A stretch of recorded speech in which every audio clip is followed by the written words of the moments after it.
fair because you are coming up. I won't be 100% on the night. You will. Say you won't be? No, I won't. Oh, come on, mate. I won't. I see. You know what that screams? That screams excuses. Well, I mean, I'm not going to be 100% on the night. I can't be anything but real. I can't just. But you I'm just telling my the truth. weight, though. That's the weight we agreed on. I can't be 100% when I have to go down to a weight I've never been to, and then I can't rehydrate fully. I can't be 100%. But that's fair because if I'm 100%, it's a public execution. You know, we can't do that. So I have to be I have to be at a disadvantage to make the fight reasonable. You know, let's be serious. Your problem is your ego. See that speaking there? That's your ego. I mean, is it? That's all ego, mate. I don't know. The same as the name first, when everyone knows it's Benn Eubank. The same as the ring walk. The same as all the other bollocks. Same as all that. I'll be 60%. I'll be 60% on the night, and that will be enough to do whatever I want with you. You know.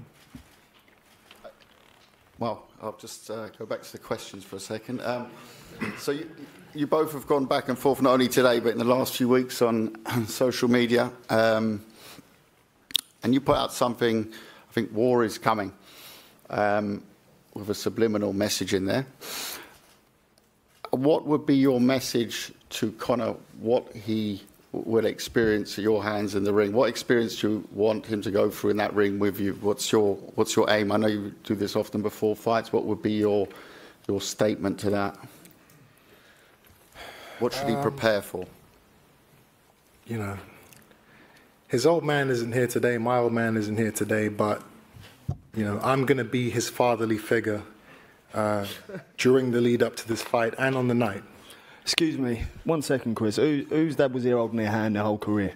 Career. I'm just saying. Oh no, I don't need no father figure. You do. I'm gonna be your father for this fight. You do. I don't. I'm gonna take you to school. I'm gonna walk you through the doors. I'm gonna sit you down in class, and I'm gonna stick on you, and I'm gonna teach you every single lesson you need to learn. That's how I see the fight playing out. And if you want to ask me, do I have any advice for him? My advice is no one asked. No one asked. Well, You're getting ironed out. No one asked. Calais asked, so I'm gonna be polite and answer his question. He said, "What have you got to say?" You said what you've had to say. No one's asking for your advice, mate. My advice to Conor is, you know, get sparring partners who are going to really hurt you for the next 8 weeks. That's the best shot you have because you know. But that makes zero sense, doesn't it? That makes zero sense. October 8th, the pain you're going to experience is if you don't get your ass kicked in the gym, then it's just going to be too much of a shock to your system when I put it on you on the night. So get some tough guys in your training camp for this fight, please. That way we can make it more of a competitive event on October 8th. I'm going to ask a question now, and Eddie, you might want to ask Conor the same question. Because it's clear that there's no real reason for the dislike other than the family names. I mean, how was it in your household growing up, the Benn name? Do you remember it as a child? That name, obviously, you were a teenager. What was the, let's say, I don't know, at the dinner table? Was it mentioned? Is it something that you grew up to hate? Like I don't hate anybody. I don't have that. But the words are quite strong, so it's like it's. I would never give anybody that type of power over me to hate them. That's a very passionate and strong emotion that I would never give anyone the power over me. I don't even dislike Conor. He hasn't done anything to me personally, so I don't dislike him. But at the same time, this fight is personal. You know, the things that his father put my father through, I can't forgive and I can't forget. And I grew up, you know, I watched the mental stress and the toll it took on him preparing for those fights. I watched the injuries and my mother having to look after him after the fights and him going to hospital and him losing half of his tongue. You know, I watched Nigel tell my father on national TV that he hated him. You know, these are all things that I can't forget, I can't forgive. And this is a fight where both our family names are on the line. And we have to uphold those names to the best of our ability. We're both going to do that. That's where it makes it personal, you know. I can't, you know, Nigel is his shot at, you know, his losses being avenged is Conor beating me. That's the only way he can ever avenge those losses. That's the only way he can kind of redeem himself. All right, well, my son beat his son. That will help him sleep better at night. I can't let him get those extra hours of sleep. You know, I can't do that to my old man. I have to uphold the family name. I have to do what's right. I have to make sure that the Eubank name stays on top of the Benn name. You know, I'm not letting the Benn name even the score. Conor, on your side, is it just a little bit deeper from the Benn side? He just made it very deep. No, it's not that deep, really, to be honest. You know, Dad had a draw the last fight. We know he should have won. But, you know, that's that. I'm going to get in there and handle business. And, you know, I'll settle the score. He's definitely taking you lightly in this fight, believes he can beat you at 60%. Is that mind games? Is that... I could not really care less, to be honest with you. If he thinks he can beat me at 60%, that's his problem. It has nothing to do with me. I'm going to prepare for him like I prepare for everyone else. And I'm going there, and if I see a slight opening, I'll take him out. I'm going to go for it. You know, he needs quality sparring. That's what he needs. He needs to focus. He needs to stop worrying about everything else.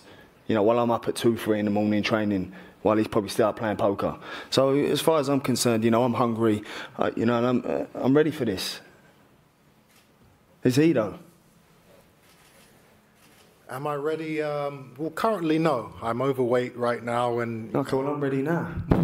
And you know, I haven't really been in the gym consistently. Do you know what? I keep hearing excuses. No, we have 8 weeks. No, but that's like just this.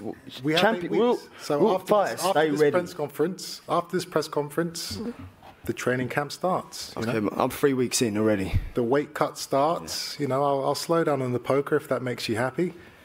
And Well, no, 'cause when I give you a good beating, I don't want to hear no excuses. Oh, you know, but I was 60%. no Oh, you know, excuses. but I lost on poker. Oh, but I, you know, I'm at a disadvantage and all that. There's no excuses, Conor. I'm telling you, Okay, you can't, good then. you can't beat Good me. then. No excuses, please. You cannot beat me. Okay. So, you know, I'll get down to the rate.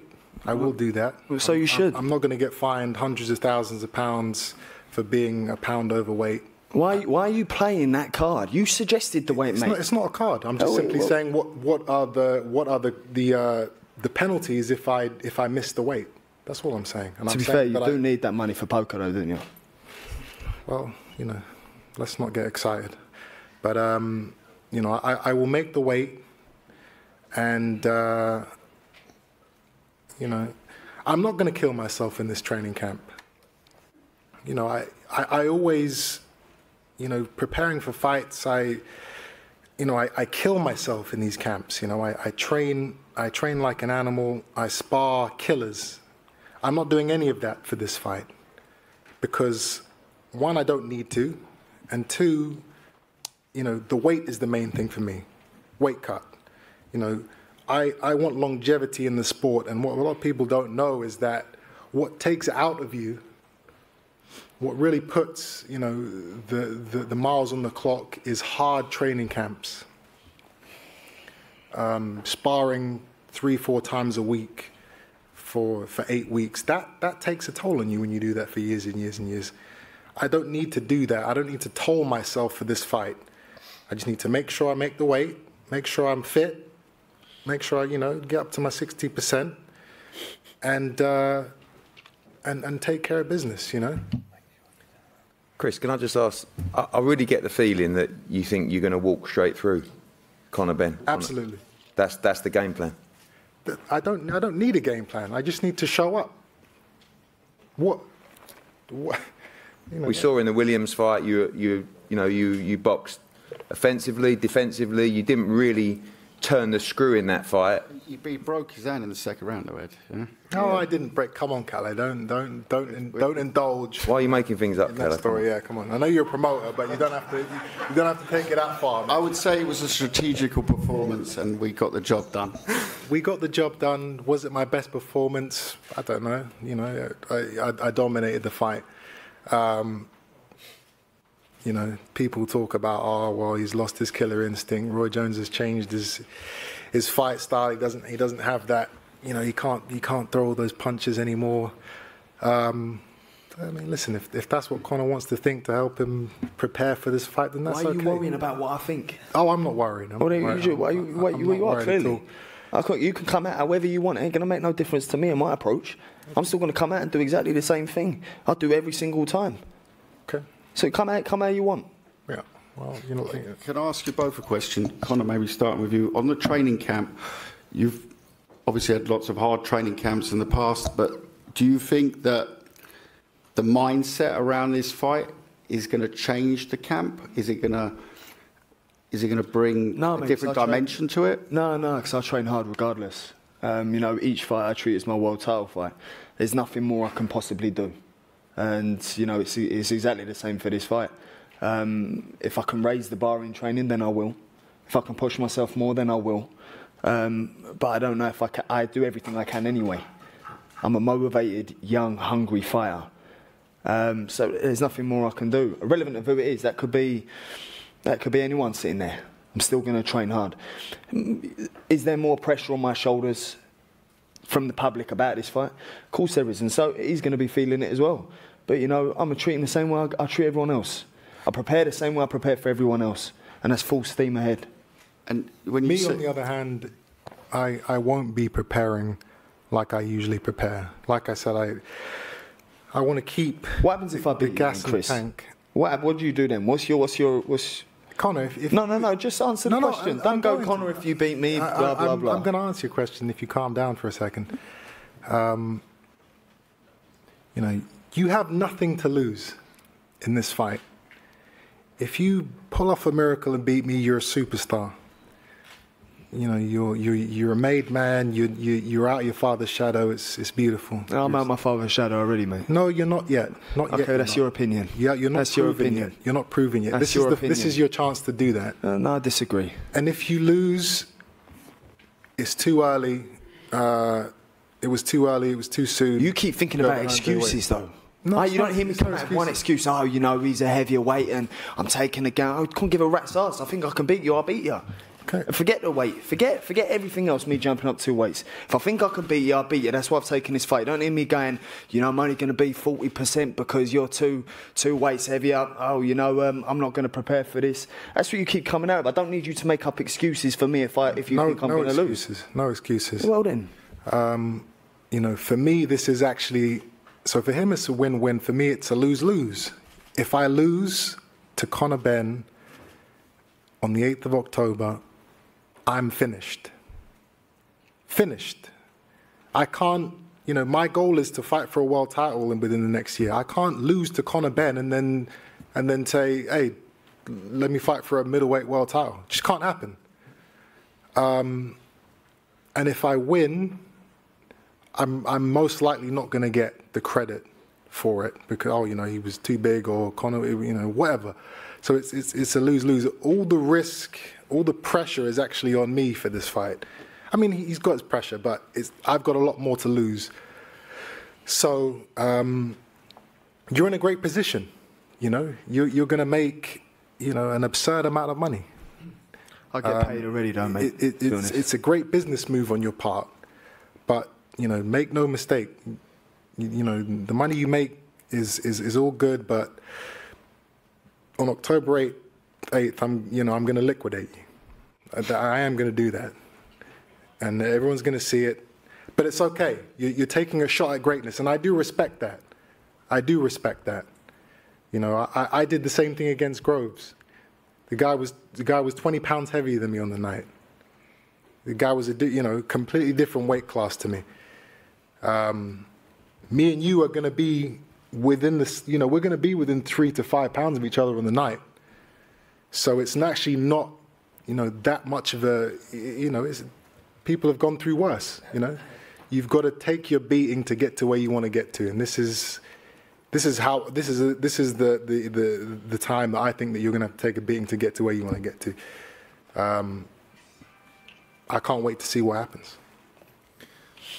Ronnie, one for you, mate. I mean, you've been as involved with this over the years as anybody, across 2 generations. Of course, the history, you were there, you saw it all. I guess back then in 1990 in Birmingham or at Old Trafford, we never thought that the 2 sons would be getting in there, putting on the biggest fight in British boxing, but just another mouth-watering clash. Yeah, it's unbelievable. I mean, I feel privileged, obviously, to be with his father for all those years, as in 20-odd world title fights. Then I've got the same again with his son. I was there when he was born. I've always been with him.